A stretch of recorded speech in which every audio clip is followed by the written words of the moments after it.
Bonjour Thierry. Bonjour Raphaël, tu vas bien? Bah et toi? Super. Ouais. Très Déjà très bien. des félicitations s'imposent, hein, puisque vous avez fait une belle annonce hier.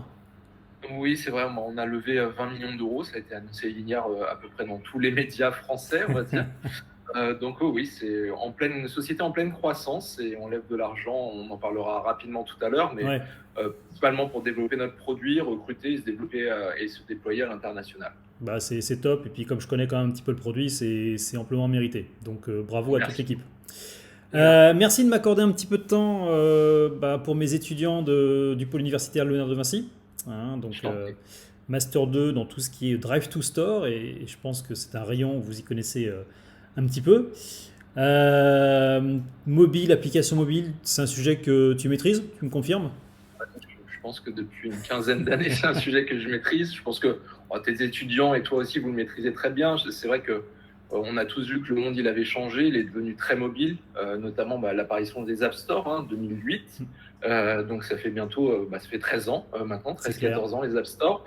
La consultation très forte sur mobile. Aujourd'hui, 80% du trafic web il se fait sur mobile. Donc oui, c'est des domaines que je maîtrise bien, mobile et applications mobiles. Et bah ça Et tombe bien. ouais, spécifiquement parce que avant de travailler chez Batch, je travaillais déjà dans la partie application mobile chez une boîte qui s'appelait App Gratis, toujours avec Simon Dabla, le fondateur de Batch.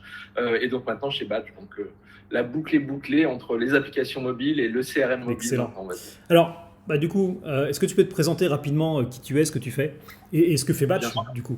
Oui, avec plaisir. Aujourd'hui, Thierry, je suis directeur commercial de Batch en Europe.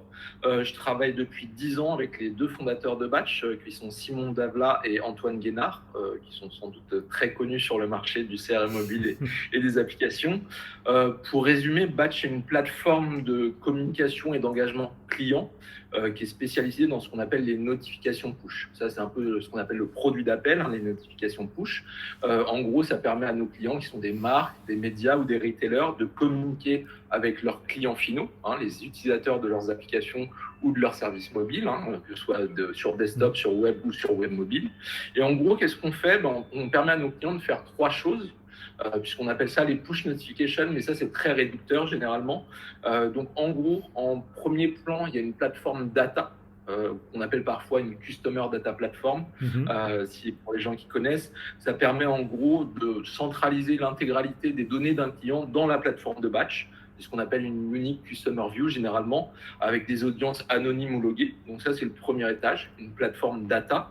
La deuxième plateforme, particularité de la plateforme, c'est une plateforme d'engagement.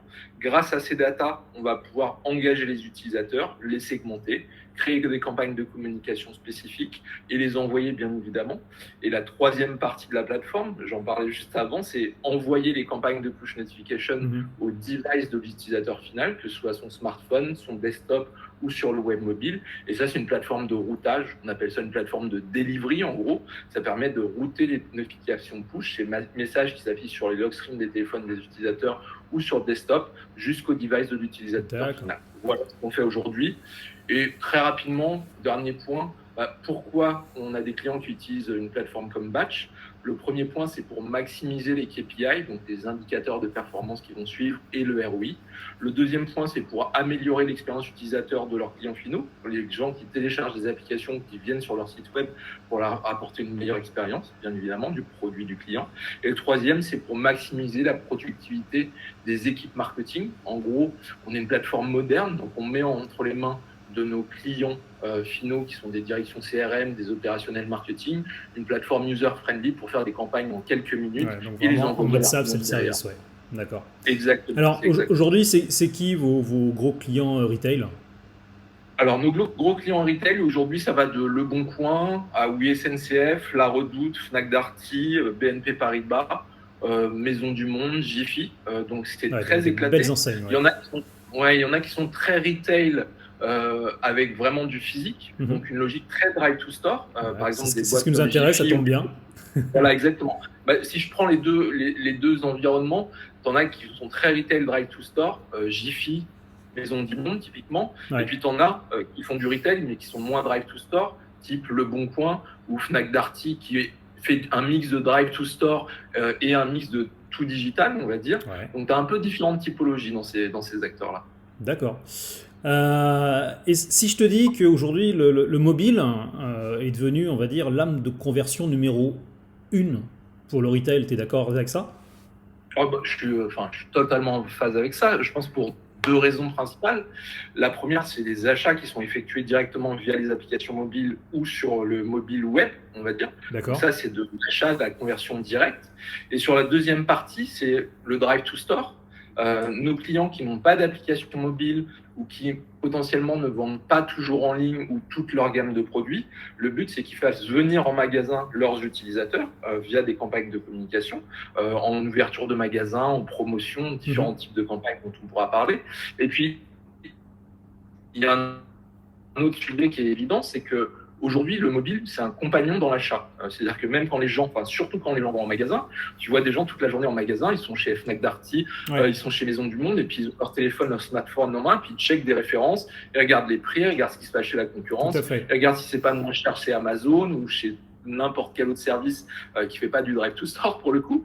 Et donc l'usage du mobile dans les magasins, il y a à peu près, je crois, 80, les derniers sondages qui sortaient, c'est à peu près 80% d'entre eux, les clients, ils utilisent leur mobile, ils rentrent dans un magasin, ils utilisent leur mobile en magasin pour faire du checking, en fait, Clairement. pour checker des prix, des références, etc. Donc, oui, Alors, je ne peux plus aller dans ta direction, bien évidemment. donc ça, c'est tous les phénomènes qu'on appelle donc le showrooming et le web rooming. Hein, c'est les choses que j'enseigne à mes étudiants. Le showrooming, c'est la bête noire aujourd'hui de tous les retailers physiques. Hein, le fait de regarder, alors que tu es déjà dans le magasin sur ça peut être moins cher chez un pure player ou sur Amazon. Est-ce que vous avez des mécaniques avec vos clients comme Fnac Darty qui empêchent justement ce phénomène pour les catcher au sein de leur environnement de marque? Je dirais que au-delà finalement des typologies de communication qu'on connaît tous bien, qui peuvent être de l'engagement client, des promotions sur des produits qui vont te faire venir en magasin, découvrir un produit, l'acheter, le toucher aussi, le voir. Il y a aussi un aspect sur les produits, les typologies de produits que tu achètes, où tu vas avoir un aspect beaucoup plus personnel, on va dire, j'allais parler d'émotion, mais parfois Oui. tu dis pas simplement envie de commander un produit sur Amazon ou sur n'importe quelle plateforme et de le recevoir à la maison. J'ai un peu envie de voir comment il est, à quoi il ressemble, le toucher. Ça dépend des produits. Il y a un côté très émotionnel. Et puis après, il y a toute une partie qu'utilisent nos clients qui sont quand même une logique de fidélisation, une logique de carte de feed aussi, hein, les loyalty programmes, etc., que tu n'as pas potentiellement sur certains sites internet sur lesquels tu vas aller acheter en disant j'ai gagné 2,50 € versus le produit en magasin, j'ai fait une super affaire. Sauf que tu n'as pas le service client, tu n'as pas le loyalty programme potentiellement. Donc ça peut être d'autres faits un peu plus connexes dont tu n'as pas nécessairement conscience tout de suite. Tu vas te dire, j'ai fait une super affaire à 2,50 €. Et en fait, si tu n'as pas le service client qui vient de changer le produit tout de suite dans les 24 heures, ou si tu ne peux pas le ramener, l'échanger, etc., tes 2,50 €, il aurait peut-être fallu mieux acheter le produit en magasin avec une grosse enseigne, on va dire. Ça marche. Ça, c'est super intéressant. Si je reviens à la partie push notif, qui est l'un de vos cœurs de métier, aujourd'hui, c'est quoi qui marche le mieux pour t'inciter à venir en magasin, typiquement? Et puis, il y a les différents formats in-app, hors-app et tout ça. C'est quoi qui marche le mieux? Alors, c'est une question qui est pas facile à répondre dans le sens où, je précise pourquoi, dans le sens où ça dépend ce qu'on appelle ce qui fonctionne bien, en fait. Ouais. Il y a des indicateurs qui sont des convertit indicateurs bien. Ouais, qui convertit bien. Non, mais exactement. Mais le terme convertir est un terme très large, en effet. La conversion, ça peut être parfois les taux de clics sur les push notifications, comme des taux de clics sur de l'emailing ou du SMS, d'autres canaux de communication. Tu dis, j'ai des super taux de clics, j'ai fait 10% de taux de clics sur ma campagne promotionnelle, venez acheter un Aizen chez Fnac Darty, par exemple. Et puis, tu te rends compte que tu as fait 10% de taux de clics, mais tu n'as fait que 1% de taux de conversion. Donc, c'est beaucoup moins bien d'un seul coup. Il faudrait peut-être avoir fait 5% de taux de clic et 10% de taux de conversion, tu serais beaucoup plus heureux. Donc, ça va dépendre des KPI que tu vas regarder. Nous, ce qu'on met en place pour nos clients sur les campagnes de push notification, qu'ils soient out of app ou in-app, et push web, on va dire, les 3 canaux qu'on adresse aujourd'hui, c'est des campagnes d'un côté d'activation et d'acquisition, onboarder un utilisateur. Quand tu télécharges une app, typiquement, tu connais le sujet par cœur. Les gens ont, je sais pas combien, des dizaines d'apps téléchargées sur leur téléphone. Et en fait, si tu n'onboardes pas bien ton client quand il télécharge une app, si tu le fais pas revenir, tu présentes pas les fonctionnalités de ton app, un produit un peu coup de cœur, un article, etc., tu passes un peu à côté de finalement la première relation que tu as avec lui, à lui envoyer de communication. Donc déjà, il y a toute la partie acquisition-activation. La deuxième partie, c'est la génération de revenus, bien évidemment. Des campagnes promotionnelles, des mises en avant de produits, directement sur les apps ou pour les faire venir en drive to store. La troisième partie qu'on adresse avec le push notification, c'est bien évidemment la partie rétention, réactivation, fidélisation. De faire en sorte que le client revienne régulièrement, qu'il fasse du repeat business, qu'il fasse pas juste un swipe sur ta push notif, qu'il vienne en magasin puis que tu le revois plus parce qu'il est parti à la concurrence, parce que il y a 200 concurrents qui vont vendre le même aspirateur Dyson, par exemple. Donc ça, c'est une partie très importante de toujours le garder dans un programme de fidélité d'une certaine manière. Et puis le dernier point, il y a beaucoup de nos clients en retail qui ne se contentent pas, bien évidemment, de faire des promotions marketing ou juste des coms poussés promotionnels et marketing, mais qui font de l'information, de l'awareness, du contenu, qui mettent en avant du contenu pour donner un peu plus que viens acheter un aspirateur Dyson ou viens acheter une PlayStation 4. J'ai vu maintenant des push notifications carrément avec de la vidéo intégrée, pour le coup. Exactement. Ça, c'est quelque chose qui est sorti il y a quelques années. C'est encore assez peu visité par les marques. Il y a à peu près 5% de nos clients qui le font. Mais typiquement, ce qu'on appelle les push notifications enrichis, avec des images, de la vidéo, du son, typiquement, ça convertit plus. Les personnes sont plus à même de swiper ou cliquer sur un push notification, de se dire je vais découvrir le produit en magasin, ça m'a donné envie, donc je fais l'effort de sortir de mon téléphone ou de mon desktop et je vais en magasin, je vais voir le produit qui m'a intéressé. Ça marche. Du coup, on parle de conversion une fois que tu as activé les notifications. Et alors moi, j'avais une question à te poser parce que j'en ai fait beaucoup aussi. Les taux d'opt-in aujourd'hui sur le push notif et notamment sur iOS ne finissent pas de s'effondrer au fur et à mesure. Quand ça a commencé, c'était quasiment 80%, puis 60%. Là, maintenant, on doit être entre 40 et 50%. Vous accompagnez vos clients pour leur expliquer comment amener ça et faire en sorte que les gens devant leur téléphone, ils acceptent cet opt-in? Oui, tout à fait. Alors, il faut bien dissocier deux aspects, Android et iOS. Tout à fait, parce que Android, c'est de base. Android, c'est packagé, en fait. Quand tu télécharges une application sur Android, on te met les push notifications. Donc, on est plutôt proche des 100%, sauf pour les quelques personnes qui connaissent bien le système. Il faut faire de l'opt-out. Voilà, et opt-out des push notifications. On est proche des 100%. Sur iOS, on a vécu en effet des périodes un peu fastes au début des années 2010 où tu avais 80-90% d'acceptation parce que de toute façon, tu téléchargeais l'app, on disait acceptez-vous les push notifications. C'est ce qu'on appelle le push system. C'est Apple qui package ce truc-là, on dit oui, non. Et puis au fur et à mesure, les gens avaient tendance à dire de plus en plus non. Pourquoi ? Parce que vous avez tous téléchargé une app sur iOS, ça ne dit pas grand-chose. On vous dit juste acceptez-vous les push notifications. Oui, non. Puis on ne sait pas ce qu'il y a derrière en réalité. Et donc, nous, on accompagne souvent nos clients dans cette démarche d'optimisation améliorée, on va dire, sur iOS, en mettant des pré-écrans d'onboarding sur pourquoi c'est intéressant d'avoir des push notifications.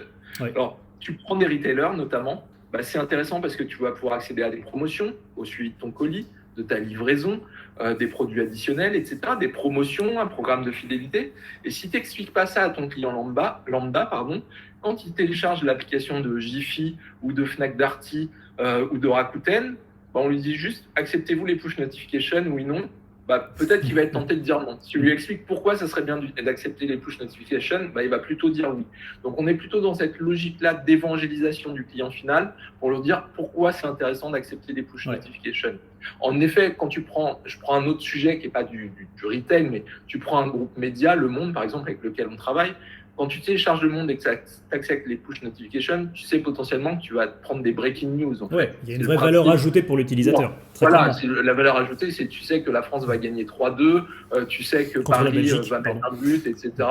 Ou je sais pas, là je parle de sport, mais ça peut être de l'économie, de la littérature ou d'autres choses, bien évidemment. C'est logique. Par contre, pour un retailer et pour un client qui télécharge l'application, il ne sait pas toujours ce qu'il pourrait recevoir. Donc c'est important de prévoir ce type d'écran d'onboarding dans la logique, c'est ce que je disais tout à l'heure, l'activation de l'utilisateur. Souvent, tu as payé pour faire télécharger un utilisateur. C'est assez régulier, hein, des campagnes d'acquisition sur Facebook, Twitter, Google Ads, etc. Bah, c'est bien de l'argent que tu as mis dans la user acquisition pour faire un téléchargement, que la personne sache ce qui va se passer un petit peu derrière. C'est vraiment de l'évangélisation. Sachant, alors arrête-moi si je me trompe, mais si jamais tu arrives à faire télécharger la carte de fidélité de ton application dans le wallet d'Apple, là, c'est les push, ils sont opt-in de base. Et du coup, dès que tu passes à proximité d'un magasin, pop, ça te balance le petit pop-up Fnac ou Darty. C'est exactement ça. D'où l'intérêt de vraiment bien onboarder l'utilisateur et aussi de lui faire découvrir les fonctionnalités de ton application. Qu'est-ce qu'il y a dans ton application?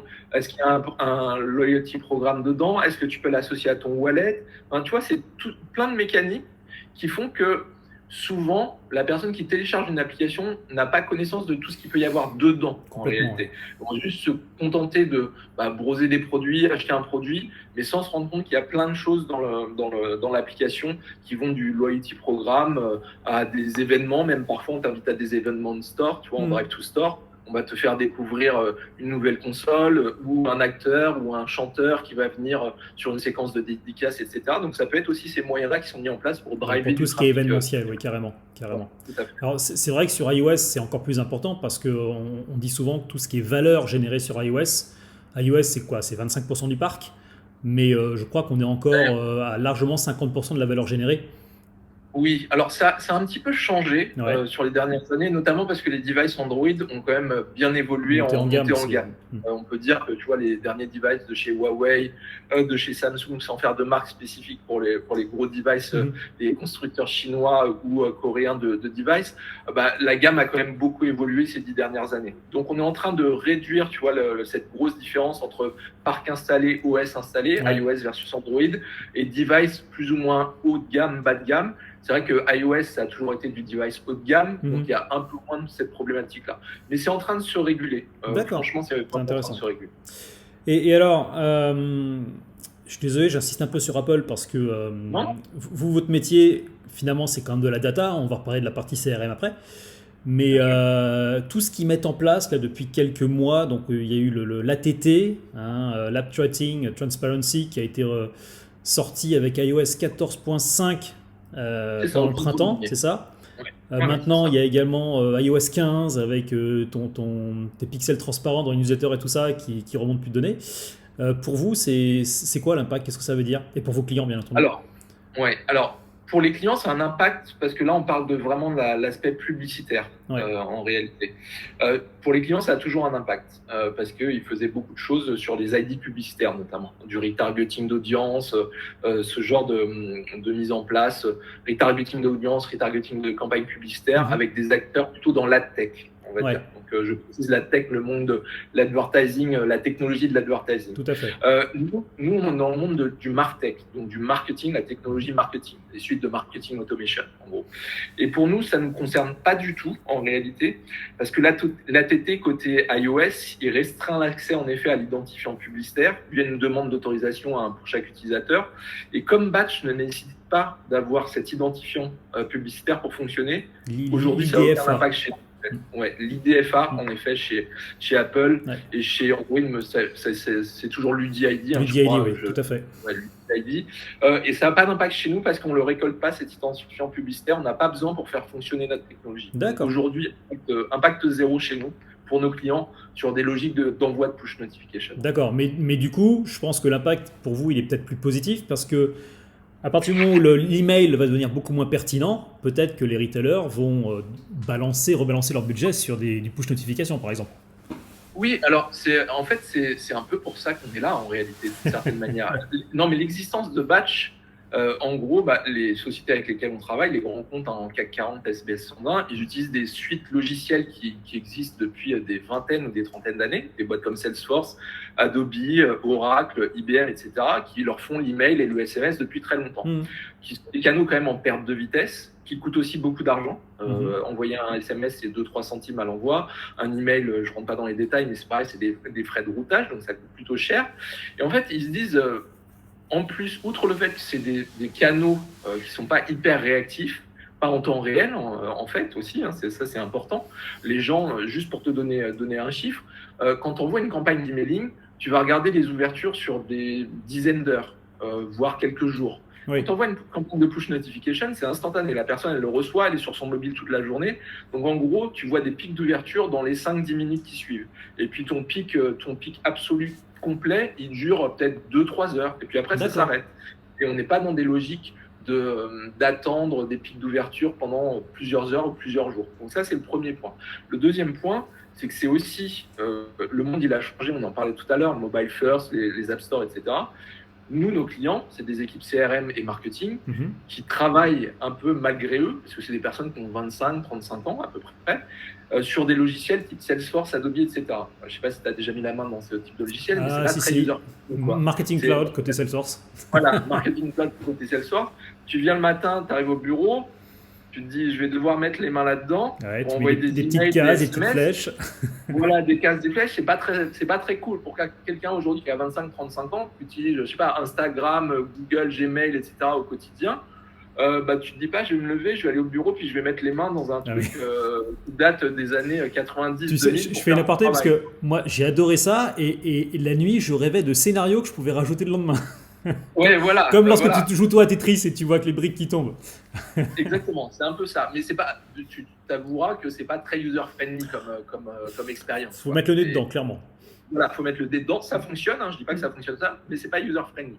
Et c'est pour ça que nous, on arrive dans cet écosystème, parce que le mobile, ça demande d'avoir des capacités techniques très spécifiques, de faire du temps réel et de faire des campagnes en 5 minutes. Tu rentres dans le dashboard, tu dis, je fais ma segmentation, je fais mon orchestration, segmentation à qui j'envoie, je fais mon orchestration, quand je vais envoyer ma campagne, sur quel délai, etc.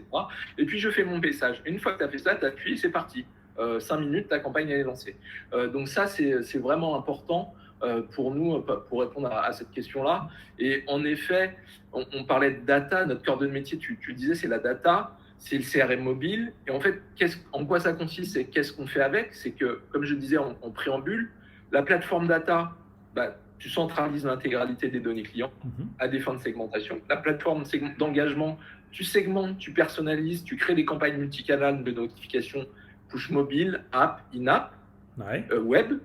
Tu crées des scénarios de marketing automation qui soient simples ou sophistiqués, du type des campagnes d'onboarding à J+1. Tu dis, vous avez téléchargé l'application, voilà une nouvelle fonctionnalité, voilà le programme de fidélité, c'est plutôt simple, basique, on va dire. Et puis, tu as des campagnes très sophistiquées, déclenchées par des triggers.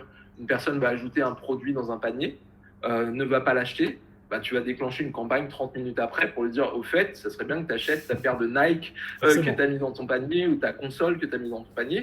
Donc là, on est sur des campagnes plus sophistiquées avec des triggers, des retargeting sur des gens qui ont déjà vu des campagnes auparavant, sur des personnes qui ont déjà ouvert des push notifications auparavant. Et finalement, je reboucle avec ta question qui était au début, une partie de ta question, c'est que si tu t'aperçois qu'un utilisateur qui est opt-in aux push notifications sur son téléphone, qu'il a tendance à l'ouvrir régulièrement, alors qu'il n'ouvre plus ses SMS, qu'il n'ouvre plus ses emails, va diriger ton trafic vers le push notification. Parce que c'est réactif, parce que la personne l'a en temps réel sur son téléphone, et que tu ne vas pas attendre de lui envoyer un SMS ou de lui envoyer un email, etc., si tu trouves qu'il est plus réactif. Alors, justement, c'était la question que j'allais te poser, c'est est-ce que c'est complémentaire à l'email et du SMS ou est-ce qu'on est en frontal? C'est totalement complémentaire. C'est véritablement complémentaire. C'est-à-dire que nos clients aujourd'hui qui utilisent ces vieilles briques solutions Salesforce, Adobe et qui viennent prendre batch pour la solution mobile, puisque ces briques-là ne le délivrent pas bien, voire pas du tout pour certaines d'entre elles, vont connecter finalement batch avec un Salesforce, un Adobe ou d'autres plateformes de marketing automation. On va créer des liens, je ne rentre pas dans le détail, c'est de la technique, mais en gros, on a un flux qui permet de dire, le client, il sait à un instant donné, est-ce que cet utilisateur, est-ce que Raphaël Chenol, il est opt-in sur iOS ou sur Android? Est-ce qu'il a accepté les emails et est-ce qu'il a accepté les SMS? On prend ces éléments-là, puis on dit, on va lui délivrer sur un des canaux s'il a accepté les 3.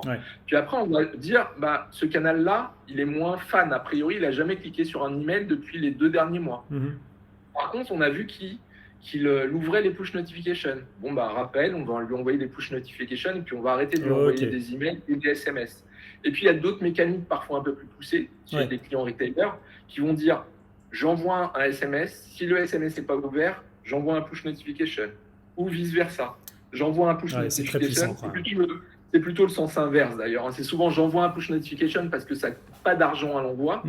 Si le push notification n'est pas ouvert, je vais envoyer un SMS à 2-3 centimes d'euros pour être sûr que la personne a bien vu ma communication. Alors, donc c'est complémentaire. Ça c'est super intéressant. Tout à l'heure, tu as parlé de contextuel. Le contextuel absolu, c'est la géolocalisation, qui est pour le coup un autre opt-in séparé à accepter. On disait que lorsque tu avais la carte de fidélité sur le wallet, là, c'était de base. Mais au sein de l'application, ce n'est pas toujours le cas. Alors que finalement, le SMS marketing est en train de retrouver ses lettres de noblesse parce que la géoloc, elle passe par les opérateurs. Donc il n'y a pas d'opt-in. Du coup, est-ce que tu disais tout à l'heure, si tu es réceptif au SMS ou aux push notifications, est-ce que le SMS aujourd'hui n'a pas un avantage par rapport aux push notifs? Alors, je dirais que non, pour 2 raisons. C'est qu'en fait, sur les dernières années, il y a 2 sujets sur la géolocalisation. Il y a ce qu'on appelle la GeoIP, qui est en effet donnée par l'opérateur téléphonique, où tu as borne Wi-Fi, où tu as 4G, tu as 5G, etc., et qui sait à peu près où tu es. Mais bon, dans des grandes mailles, on va dire. C'est ce qu'on appelle la GeoIP. Donc, on va dire qu'on sait que tu es à Paris, dans le 3e arrondissement, comme moi aujourd'hui, mais tu n'en sais pas plus que ça. Tu ne sais pas exactement où je suis, à croisement de quelle rue, à quelle rue, c'est pas hyper précis. Donc, pour que ton Fnac Darty ou le magasin du coin t'envoie un push notif en te disant viens profiter de la promo sur tel produit entre midi et 2 parce que tu es à 150 mètres, ça marche pas hyper bien. Mais on a pour des grands centres commerciaux, typiquement, si tu prends à la Défense, Westfield, le Westfield de la Défense, la zone est suffisamment grande pour que tu puisses faire venir quelqu'un au Westfield quand tu vois qu'il est à la Défense. D'accord. Donc ça peut marcher. Et après, tu as un deuxième sujet beaucoup plus précis qui s'appelle le geofencing, où là, tu rentres, c'est des points d'intérêt, des POI qu'on appelle Point of Interest. C'est basé sur des latitudes, longitudes hyper précises. On travaille avec des clients comme ça qui vont nous dire, moi, en fait, à chaque fois qu'il y a quelqu'un qui a mon application et qui va passer à 100 mètres de mon magasin dans une zone de chalandise, entrée de zone, sortie de zone, et rester dans une zone, là, tu lui envoies un push notification parce que là, tu es hyper spécialisé. Tu sais que le client est à ton application, il passe dans ta zone et tu vas essayer de lui faire venir dans la boutique SFR, dans la boutique Orange, chez Fnac Darty ou dans un retail physique, on va dire, avec une promo, avec une découverte d'un produit, avec une signature, quel que soit le sujet que tu veux mettre en avant. Donc ça marche très très bien. Ça demande un peu plus d'intégration technique, mais ça marche très très bien. Et moi, pour te dire, tu vois, je reçois beaucoup de SMS, c'est un peu dans mon métier aussi de recevoir toutes ces communications, donc on regarde ce qui se passe. Franchement, je dois avoir, si j'ai un SMS sur 2 qui est bien personnalisé, bien segmenté, je suis sympa en disant 1 sur 2. C'est plutôt j'avoue qu'il y a encore beaucoup de progrès à faire. Il y a beaucoup de progrès à faire. Donc, c'est pour ça que je te disais que ça reste complémentaire. Ça va aussi dépendre de l'appétence des gens et des canaux qui vont prioriser et préférer. Moi, tu vois, tu m'envoies un SMS, c'est pas trop mon truc. Tu m'envoies un push, oui. Un email un peu moins, je vais être plus sur les push notifications typiquement. Parce que là, tu es vraiment sur l'instantané et du contextuel pour le coup par rapport à la géoloc. En contextuel, sur quel autre critère on peut se baser pour envoyer un push hyper personnalisé? Tu peux te baser sur tous les critères de personnalisation que tu aurais remonté dans ta table data finalement. Ce que je disais, la plateforme data au début, tu peux remonter plein d'informations ou sur le client, ou sur les produits qu'il a vus, ou sur des articles qu'il a consultés.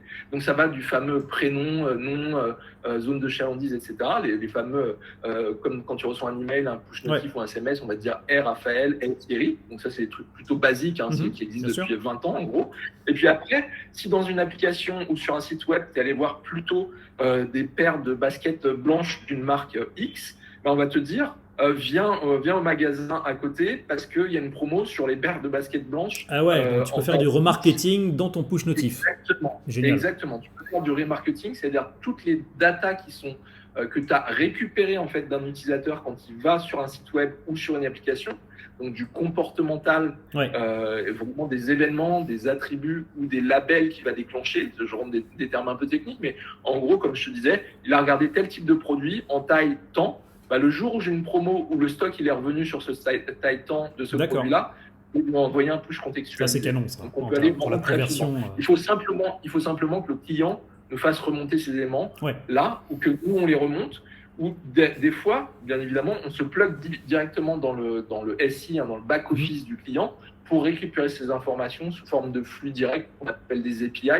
Il n'y a personne qui va regarder si quelqu'un a vraiment cherché une paire de baskets blanches en taille 52 dans l'application, mais tout ça, on dit 50 heures. Ouais, t'as des grands pieds, Thierry. Ouais, celle-là, elle est en stock généralement, il y en a une paire. Mais en gros, voilà, en taille 43, ça, c'est géré directement dans le back-office et nous, le client va nous envoyer les informations. Et alors, tu m'as parlé de geofencing. Vous travaillez également sur tout ce qui est problématique de géolocalisation indoor? Beaucoup moins. Beaucoup moins Ouais, beaucoup moins pour une raison principale, c'est que c'est souvent un cas qui nous arrive de certains de nos clients qui réfléchissent beaucoup, qui brainstorment beaucoup et puis ils nous disent, voilà, nous, on veut faire de la localisation indoor. Alors, ça pose plusieurs problématiques.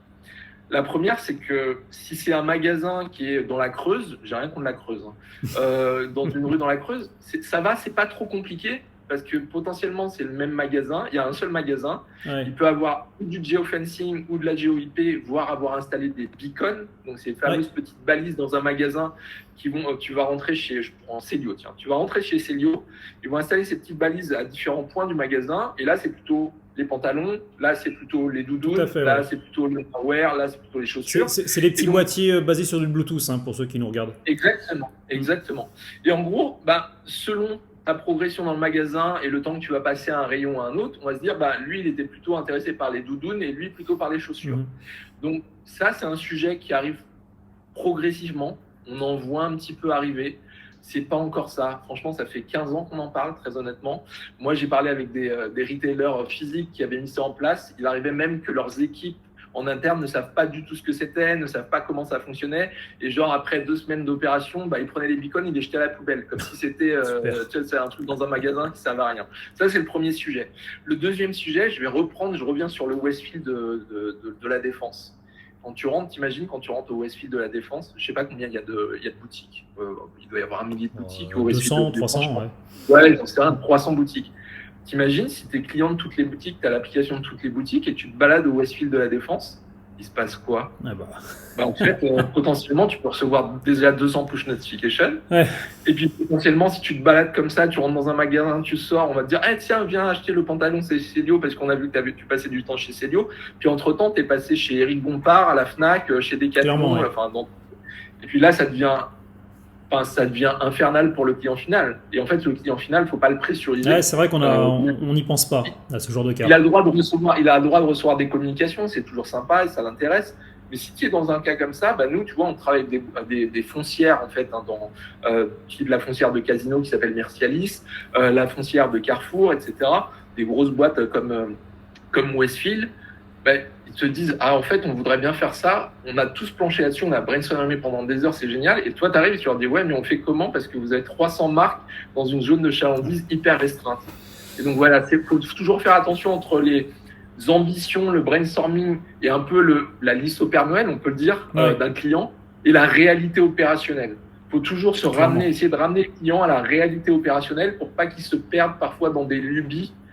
Alors que peut-être la première chose à faire, c'est de bien onboarder son client sur son application mobile, sur son site web, lui faire découvrir tout ce dont il peut profiter avant de se dire je vais mettre un beacon là, je vais faire du geofencing, etc.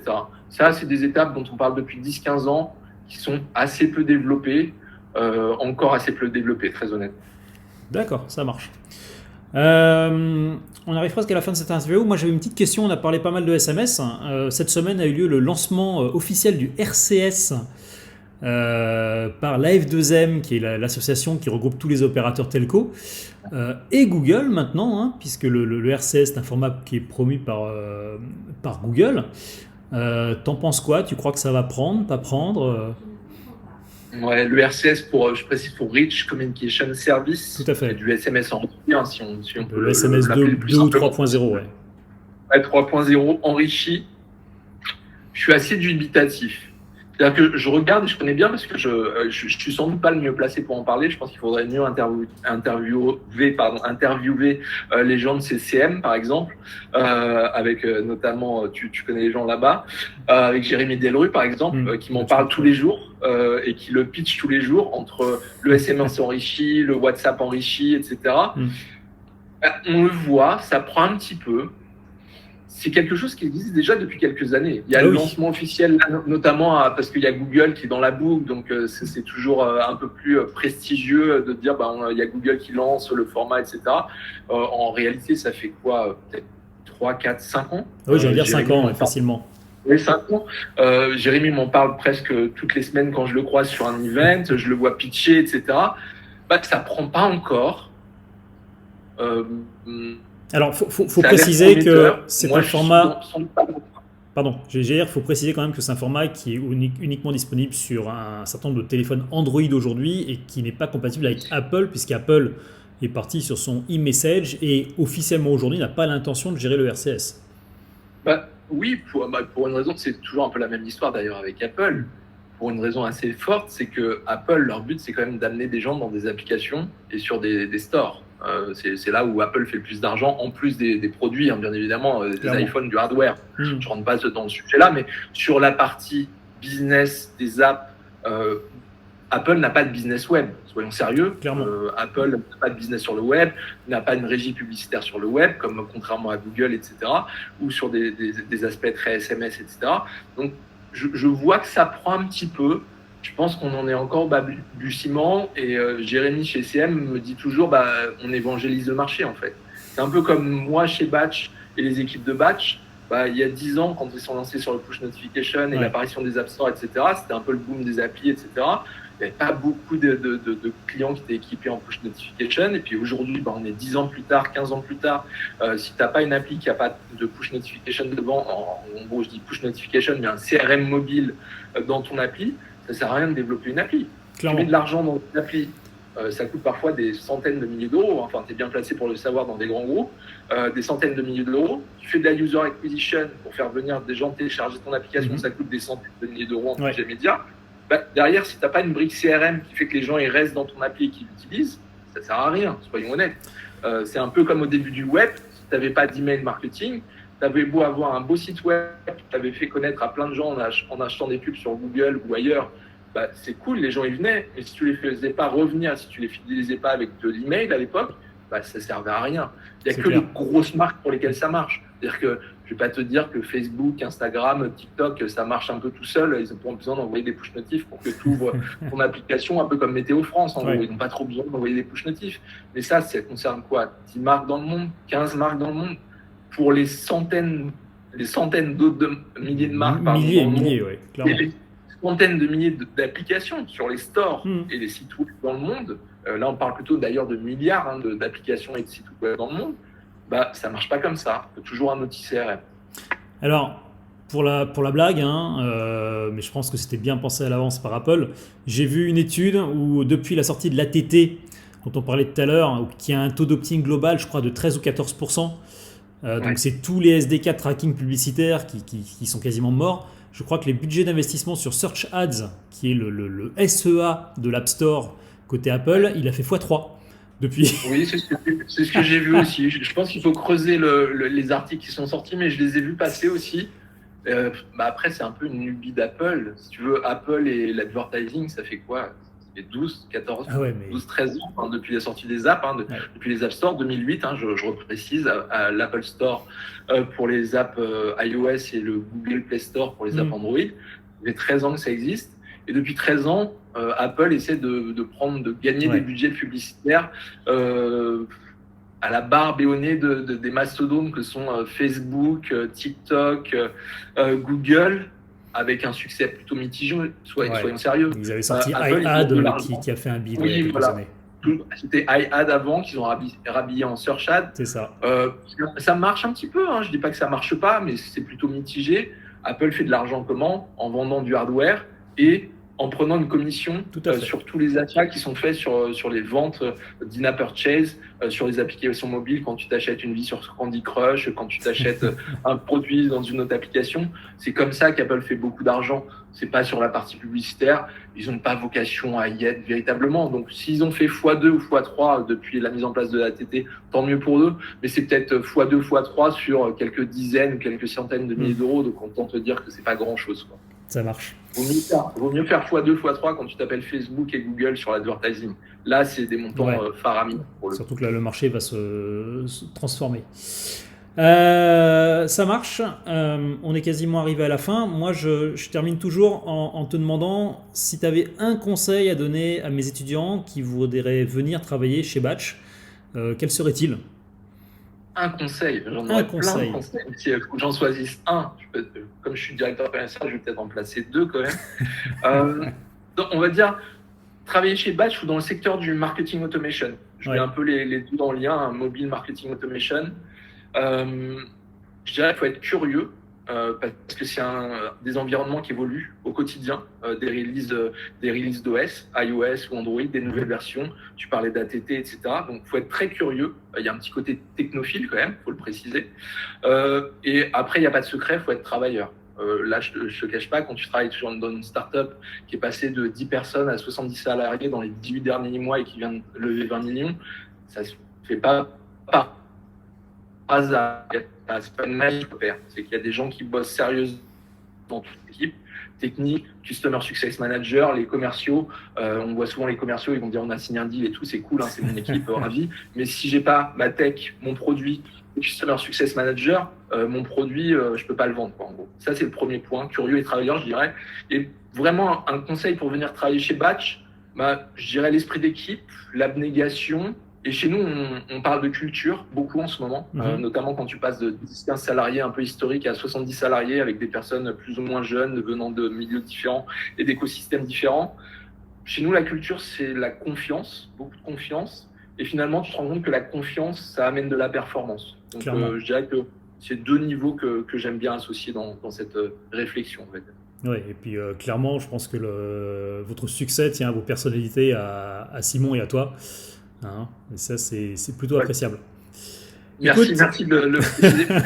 J'allais faire une mauvaise blague, peut-être à notre coupe de cheveux aussi. On a à peu près la même. Non, mais on en a déjà parlé, j'ai pas osé parce que. Ouais, je me dis bien que t'es chanceux, donc le niveau capillaire peut jouer. Merci énormément Thierry pour ton temps. On a explosé le chrono, mais c'était passionnant. Merci à toi pour l'invitation. Je t'en prie, avec plaisir. Et puis s'il y a des étudiants qui veulent faire un stage, une alternance, un CDI chez Batch, aujourd'hui, je crois qu'on recrute plus de 150 personnes dans les mois qui viennent. Si j'avais su, j'aurais postulé chez vous. Oui, c'est ça, exactement. Que ce soit en France ou pour l'international, puisqu'on se déploie à l'international. Donc, s'il y a des gens qui sont bilingues, ou s'il y a des gens qui ont des ambitions pour travailler à Paris et gérer de l'international, ils envoient le CV à Thierry ou à Batch. Tout est sur Welcome to the Jungle. Donc je pense qu'ils connaissent ça par cœur. Donc de gros recrutements en perspective. Et donc si tu as des étudiants qui sont intéressés pour travailler dans le monde du marketing automation et du CRM mobile, qu'ils n'hésitent pas, la porte est grande ouverte. De toute façon, cette vidéo leur est destinée, hein, donc ils verront ça. Merci beaucoup pour ton temps, c'était top. Et puis, écoute, on va se recroiser certainement très bientôt. Ouais, à très bientôt, Raphaël. Salut Thierry et mes amitiés à Simon également. Salut. Merci bien. Salut.